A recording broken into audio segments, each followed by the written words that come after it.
Hello everyone and welcome to a new video.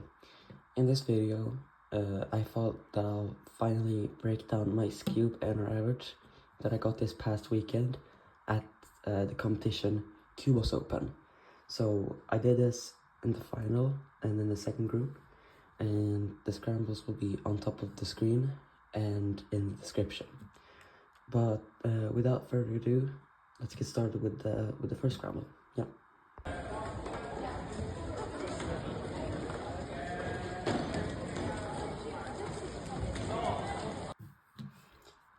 So this is the first scramble on top of the screen, and on the scramble we see that we have this yellow block, this green block, this white block, this blue block, basically a block in every color.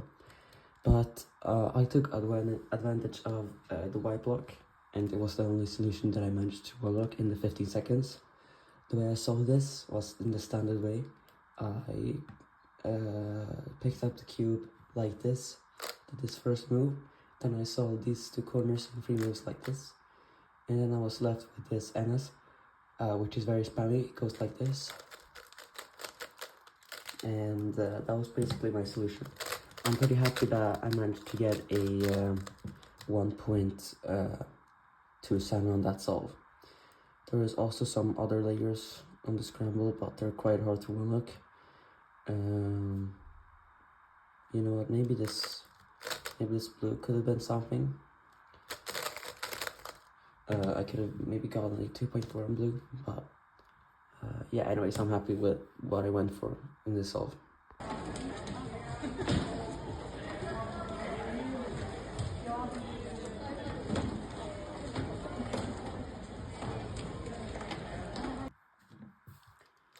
Okay, this is the second scramble on top of the screen, and this was actually my fastest solve. I managed to get a 196, I believe, and basically what you have here is this massive block on yellow, which, I mean, you couldn't solve the layer in 3 moves like this, and that was the only solution I went with because I thought it could be sub-tubable.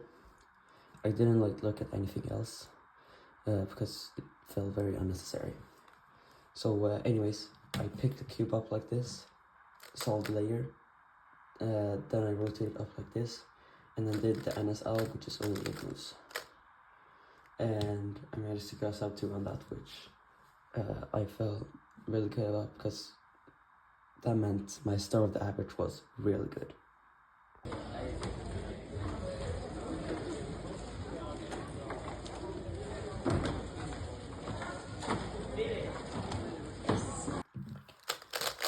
So this was the third scramble, and on the solve I couldn't find anything good, but I still managed to have really good turning and got a 294 or 293, which I 2-looked, which was really good. And it could have been such a worse solve, and you will see later. But anyways, the solution that I ended up 2-looking was on yellow, where we have this really long layer. I just solved it like this for no reason. I have no idea why. And then I did a Z2 like this, and then solved this corner in 4 moves, and at the 7-move layer into a Z-perm that I 2-looked and did like this, which I still managed to get a sub-2 on, which is crazy TPS for the fact that I managed to 2-look the solve. But if there was a layer that I maybe could have 1-looked in the 15 seconds, I think that could have been maybe the 5-move layer on green, where you can solve this corner and then solve these corners like this. And after that way we get hedge cancel, which would have been a lot better. But I'm still happy that I managed to get a sub-3 with 2-look, 7-move layer, and a Z-perm.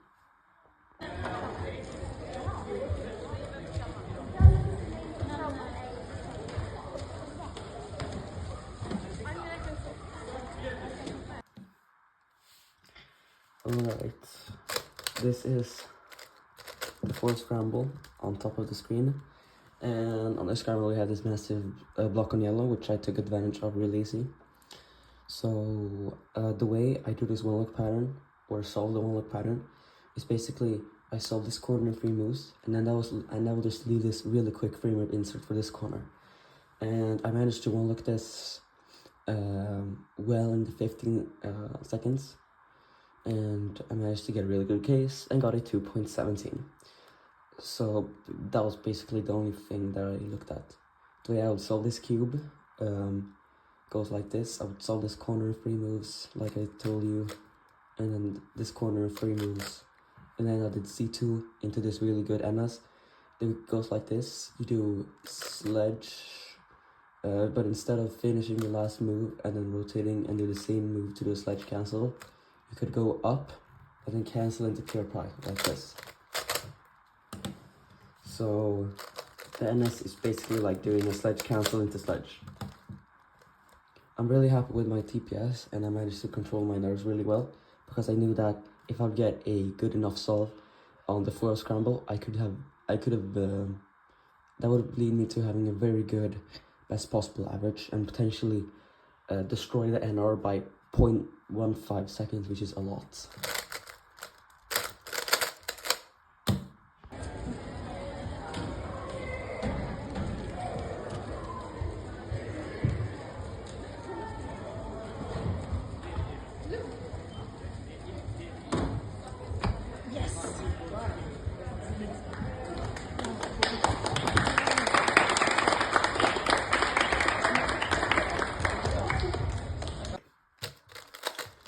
Okay, this is the final scramble of the average, and on this solve I clutched up and got a 2.07.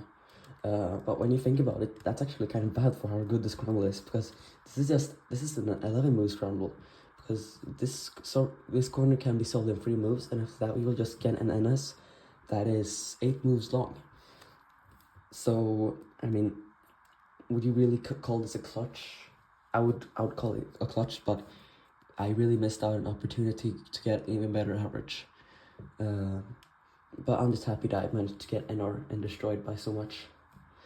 So okay, it's quite obvious to see what I did here. I solved this corner in 3 moves, and then I got this NS from the right angle that goes like this. You do little B prime, and then B, and then from here hedge, and then little R prime B. So I'm just really happy with that I managed to control my nerves enough, and that I did not mess up this NS, because there's a big chance they could actually mess this one up. But yeah, that was what I did on the last one, really obvious, and that gave me my first NR, which was once again a 2.17 average. It had a counting 207, which was this solve, and then it had counting 217, the previous solve, and a counting 227, the first solve. And my best solve was a 194, I believe, and my worst solve was a 293. So yeah, that confirms my average. I'm really proud of myself after months of practice and months of uploading the scoop averages that I finally was able to get it. Yeah, that was everything. Thank you for watching. See you next time.